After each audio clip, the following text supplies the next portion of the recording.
Say that again. Go ahead, Bob. Collaboration to do what?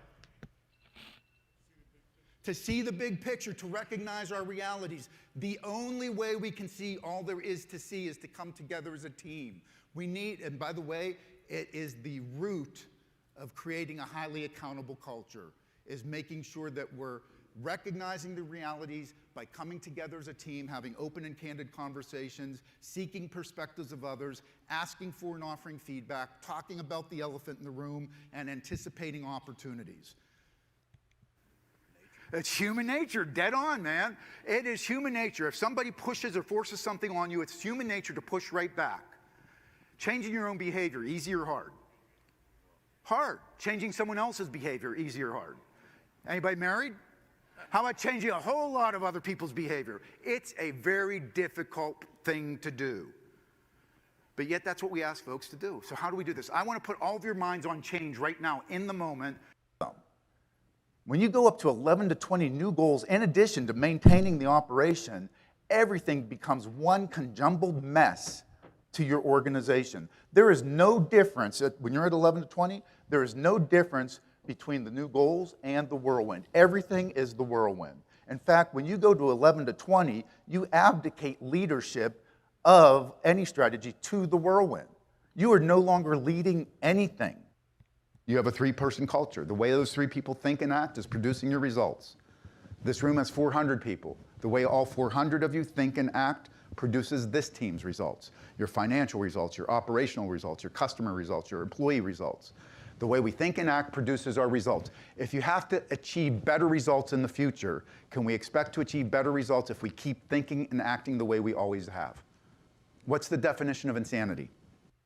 Think of great leaders you've worked for. It's one of the 5 best practices. Inspire a shared vision.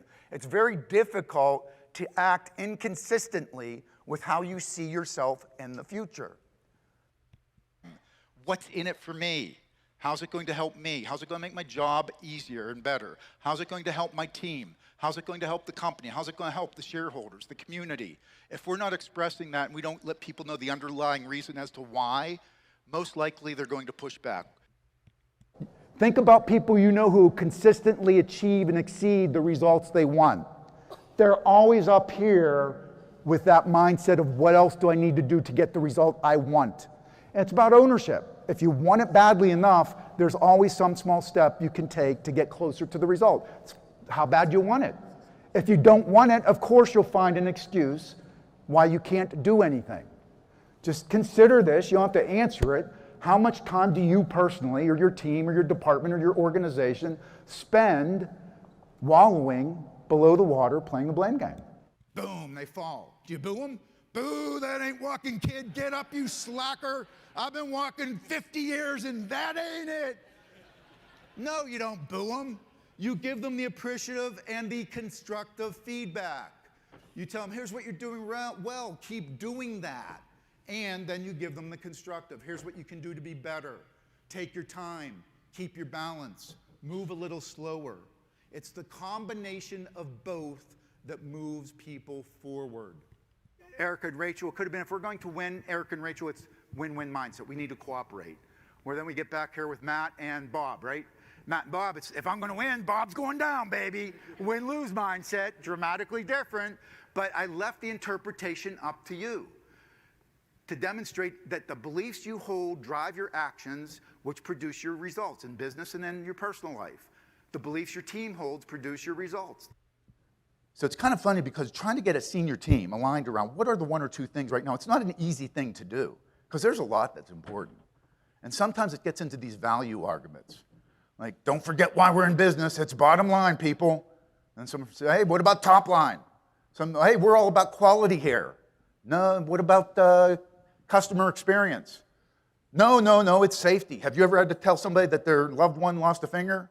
And it's not a values argument. For example, in the airline industry, what's the most important thing in the airline industry?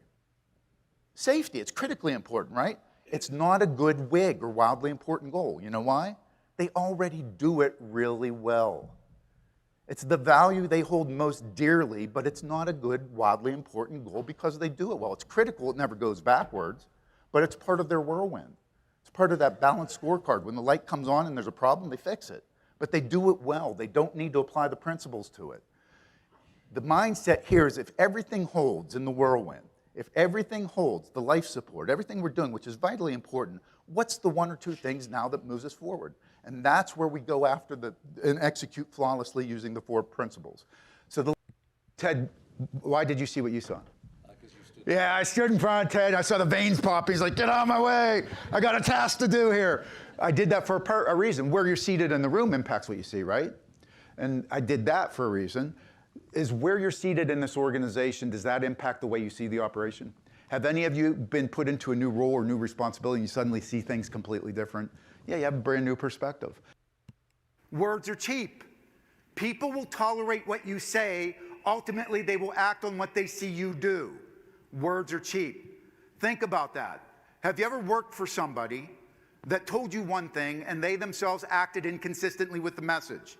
How much credibility does that person have in your eyes? 0. How difficult is it to regain that credibility? Nearly impossible. Try something else with me very quickly. Put your right index finger up. Real quick, point to your chin. No, your chin's down here, gang. Chin's down here. And you know I'm trying to get you. Multiply that confusion in the room by about 1,000. And that's what we see in most organizations that we work.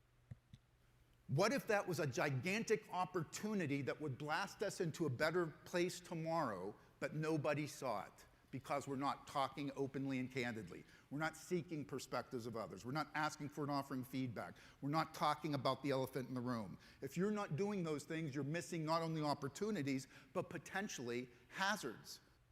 Next time somebody comes up to you with an excuse, there's your rebuttal right there. And by the way, it's just the nature of life. We will all come to a point where somebody puts us in a tough situation and you'll have a choice to make. Am I going to find a way to get through this and achieve what matters to me? What else can I do mentality?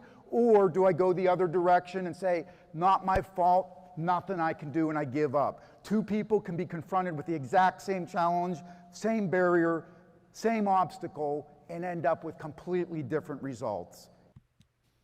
Think about that statement as it relates to what Amazon.com did to all the small mom and pop bookstores years ago. They wiped them out, put them out of business, destroyed them. There's destructive and disruptive competition out there in every industry looking to take your market share. And if we're complacent, if we're too focused on managing and not enough emphasis on leading our organizations, we're in jeopardy. You didn't know there's going to be math involved, did you?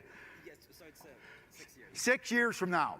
What Ray is basically saying is in 6 years, if you choose to, you will be able to link your brain to the smart cloud and know everything there is to know about everything.